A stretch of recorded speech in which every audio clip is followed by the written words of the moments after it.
It begins with a sound that is not so much a sound, but an event, a thunderclap of finality that hangs in the air for an eternity.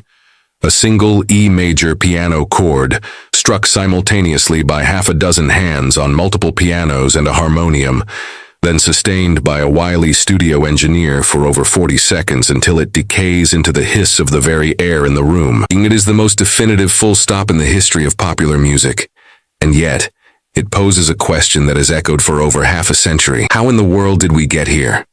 How did four young men from Liverpool, who just 3 years prior were singing, "She Loves You, Yeah, Yeah, Yeah," arrive at this sonic monument? This is not just a song. This is a psychological document, a cultural artifact, and arguably the single most ambitious and transformative 5.5 minutes in the annals of recorded music. This is the story of A Day in the Life. To truly understand this piece of music is to understand a fundamental shift not just in the Beatles' career, but in the very consciousness of the era. If you are here, you are curious. You have heard the whispers, the legends. You know this is important. My purpose is to show you why. Forget what you think you know. We are going beyond the liner notes. This is your guide. And if you value this kind of deep, unflinching analysis, do me a favor right now. Subscribe to this channel, PsychProg. Like this video and share it. You will want to, once you see where we are going. The year is 1966. The Beatles, the most famous group of human beings on the planet, make a decision that is, in the pop world, commercial suicide. They quit touring. You must understand the context. In the mid-60s, bands toured to sell records. That was the formula. To abandon the road was to risk fading into obscurity. But for the Beatles, touring had become a farce. A soul-crushing pantomime played out to a soundtrack of unrelenting hysterical screaming that completely drowned out their music. They couldn't hear themselves play. The musicality was gone, replaced by the sheer deafening roar of their own fame. This, coupled with the logistical nightmares and very real threats on their lives, particularly after John Lennon's "more popular than Jesus" comment, made the decision inevitable. They were done with being mop-tops in a cage. They retreated into the one place they could control, the one place they could actually hear each other, EMI Studios on Abbey Road. This retreat was not a vacation. It was an act of liberation. The studio was no longer just a place to document songs. It became an instrument in itself, a laboratory for sonic alchemy. The pressure cooker of the road was replaced by the psychedelic expansion of the studio, fueled by a creative freedom they had never known. And let's be blunt, a significant intake of consciousness-altering substances. This is the fertile, febrile ground from which the album Sgt. Pepper's Lonely Hearts Club Band would grow. And at its heart, as its grand, conclusive statement lay A Day in the Life. The song itself is a perfect reflection of the state of the band, specifically the duality of its two principal architects, John Lennon and Paul McCartney. By 1967, the Lennon-McCartney songwriting partnership was no longer the eyeball-to-eyeball collaboration of their early years. They were two increasingly distinct artistic personalities, often writing separately and bringing their fragments together. A Day in the Life is the most sublime example of this fractured synergy, a Frankenstein's monster of a song stitched together from two completely unrelated pieces of music. It is a tapestry woven from Lennon's surreal, detached ennui and McCartney's grounded workaday nostalgia. Lennon's contribution forms the song's main verses, the dreamlike narrative that opens and closes the piece, and its origin story is, in itself, a perfect snapshot of Lennon's creative process at the time. On January 17, 1967, he was at his piano in his Kenwood home, scanning the Daily Mail. Two stories caught his eye. The first, a report on the coroner's inquest into the death of a young man named Tara Browne. Browne was a 21-year-old heir to the Guinness fortune, a well-known figure in the London social scene, and a friend to both Lennon and McCartney. He had died in a car crash the previous month. Lennon, reading the details, began to spin them through his own unique psychedelic filter. I read the news today. Oh boy, about a lucky man who made the grade. The lucky man is a piece of classic Lennon irony, a detached comment on the absurdity of fame and fate. He takes the raw data of the accident. He blew his mind out in a car. He didn't notice that the lights had changed, and transmutes it. While Lennon later clarified that Tara Browne didn't literally blow his mind out, the phrase was in his head, a collision of the real event and the drug-infused language of the time. The second verse continues this feeling of detached observation. A crowd of people stood and stared. They'd seen his face before. Nobody was really sure if he was from the House of Lords. This captures the strange, impersonal nature of public tragedy, a spectacle for the masses. The song's third verse, I saw a film today, oh boy, the English army had just won the war, is another lift from Lennon's direct experience. In the autumn of 1966, he had taken his only non-musical acting role in Richard Lester's black comedy, How I Won the War. As the experience of filming in Spain, away from the Beatle bubble, was a period of deep introspection for him. It was there he began wearing his iconic round glasses, and more importantly, where he wrote Strawberry Fields Forever, another masterpiece of psychedelic memory. The line in A Day in the Life isn't a literal celebration of victory. It's a jaded, almost sarcastic reference to the absurdity of the film he was in, filtered through that same dreamlike haze. Finally, the last verse finds its source in that very same edition of the Daily Mail. In a small news brief under the headline, The Holes in Our Roads, reported that a council survey in Blackburn, Lancashire, had counted 4,000 holes in the town's roads. Lennon, with mathematical whimsy, combines this mundane fact with the grandeur of a London landmark. I read the news today, oh boy. 4,000 holes in Blackburn, Lancashire, and though the holes were rather small, they had to count them all. Now they know how many holes it takes to fill the Albert Hall. It's a breathtaking leap of surrealist logic, connecting the prosaic potholes of a northern town with the hallowed space of high culture. This is the world of John Lennon in early 1967. A man filtering the everyday ephemera of newspapers and personal experiences through a lens of acid-drenched detachment. He is the observer, floating above the scenes, reporting back with a sigh and a wry, oh boy. His melody drifts, following his stream of consciousness rooted in G major but with a hazy, melancholic quality. It is a stunning piece of songwriting on its own, but it was incomplete. Enter Paul McCartney. If Lennon was the dreamer, gazing at the clouds, McCartney was the master craftsman, his feet firmly on the ground. He arrived at the studio with a completely separate, unfinished song of his own, and it was a brisk, upbeat, almost frantic little vignette about his own daily routine. Woke up, fell out of bed, dragged a comb across my head, found my way downstairs and drank a cup. And looking up, I noticed I was late. Where Lennon's verses are ethereal, McCartney's section is startlingly tangible. It's a morning rush, a slice of life rendered in crisp cinematic detail. Found my coat and grabbed my hat, made the bus in seconds flat, found my way upstairs and had a smoke, and somebody spoke and I went into a dream. The detail is brilliant, a perfect miniature of a young man's life in London. The shift in key to a bright E major and the change in tempo is jarring, a sudden splash of cold water. Here we arrive at the song's central creative challenge, the point of tension that elevates it from a mere curiosity into a work of genius. They had two brilliant but utterly disparate song fragments. One, a melancholic psychedelic dreamscape. The other, a bustling, everyday sketch. How do you weld these two pieces together? How do you bridge the chasm between Lennon's G major dream and McCartney's E major reality? The initial solution was simple. An alarm clock, triggered by their roadie, Mal Evans, to serve as a jarring transition from Lennon's world into McCartney's. 20.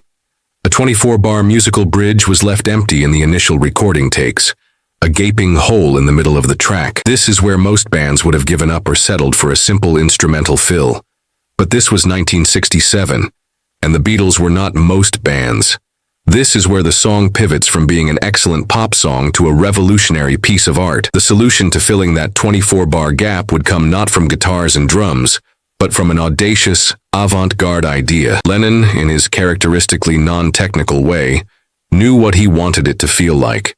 He described it to producer George Martin as a tremendous build-up, from nothing up to something absolutely like the end of the world. McCartney, inspired by their shared interest in avant-garde composers like Karlheinz Stockhausen and John Cage, suggested something radical.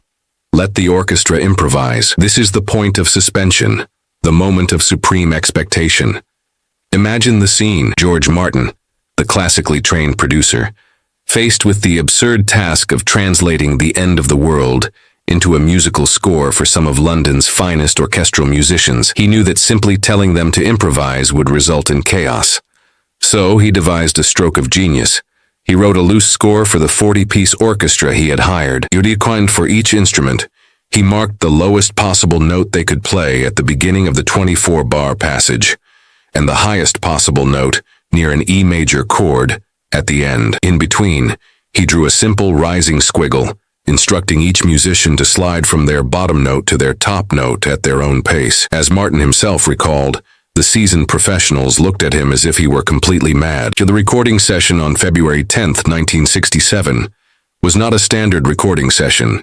It was a happening. The Beatles invited a coterie of their famous friends, including members of the Rolling Stones, Donovan, and Michael Nesmith of the Monkees, to witness the event. To break the formal stuffiness of the orchestra, the musicians who arrived in tuxedos were given party hats, fake noses, and other novelties to wear. The lead violinist, Erich Grunberg, wore a gorilla paw.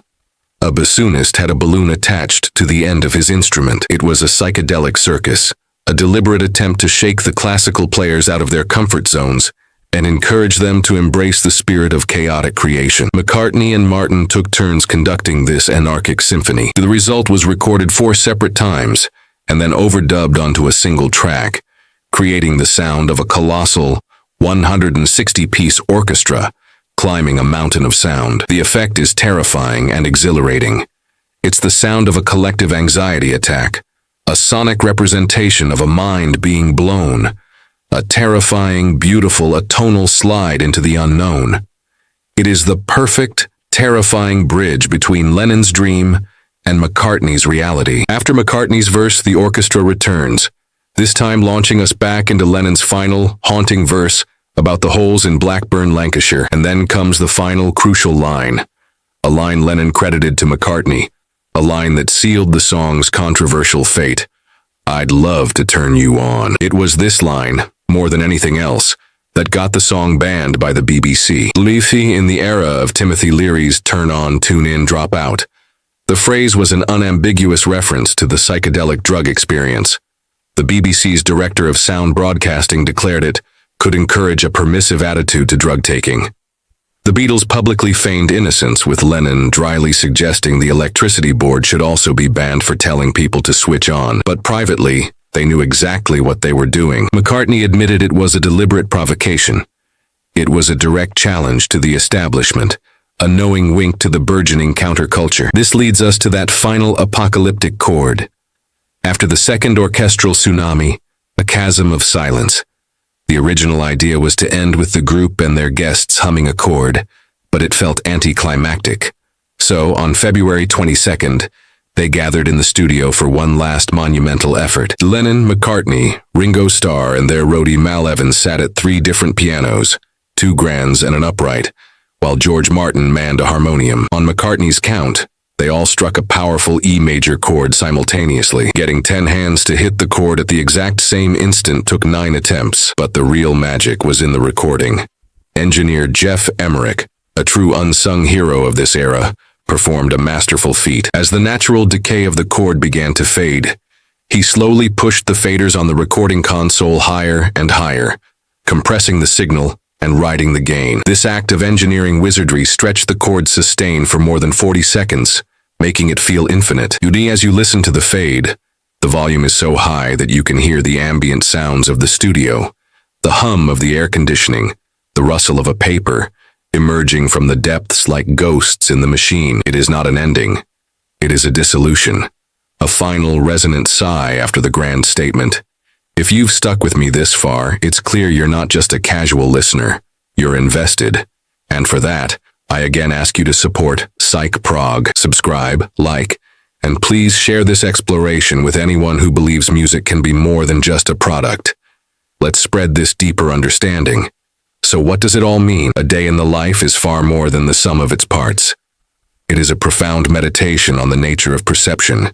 It seamlessly blends the tragic, the mundane, the surreal, and the philosophical. It's a song about how we process the world around us, through news reports of distant tragedies, through fleeting personal memories, through the absurdities of art and statistics. Lennon's detached, floating perspective is the dream state, while McCartney's section is the waking world of routine and responsibility. The orchestral glissandos are the chaotic, terrifying, and exhilarating moments of transition between these states of consciousness. And the final line, "I'd love to turn you on," is the key. It is an invitation to shift your own perception, to see the world not as a series of disconnected events, but as a flowing, interconnected, and often deeply strange whole. By placing this track at the very end of Sgt. Pepper's Lonely Hearts Club Band, the Beatles did more than just finish an album. They slammed the door on an entire era of pop music and threw open a new one. They proved that a pop song could have the weight and complexity of a classical symphony, the ambiguity of a modernist poem, and the psychological depth of a great novel. They took the 3-minute song format and shattered it into 1,000 pieces, then reassembled it into a masterpiece of art rock that has never been equaled. It is not a song you simply listen to. It is a song you experience. It demands your attention. It challenges your expectations, and it rewards you with a glimpse into the boundless possibilities of sound. It is a high-water mark of 20th century art, created in a crucible of unprecedented fame, artistic freedom, and psychedelic exploration. The story of its creation is the story of a band at the absolute zenith of its powers, daring to fail, and in doing so, achieving a success so profound that it continues to resonate, like that final piano chord, long after the initial impact has faded. It is, quite simply, a universe in 5.5 minutes. Thank you for joining me on this deep dive into a true monument of music. If this journey has resonated with you, I urge you to subscribe to Psych Prog. There are more stories, more dissections, and more musical rabbit holes waiting for you in our other videos. Hit the notification bell so you don't miss our next exploration. Until then, keep listening, and keep listening deeply.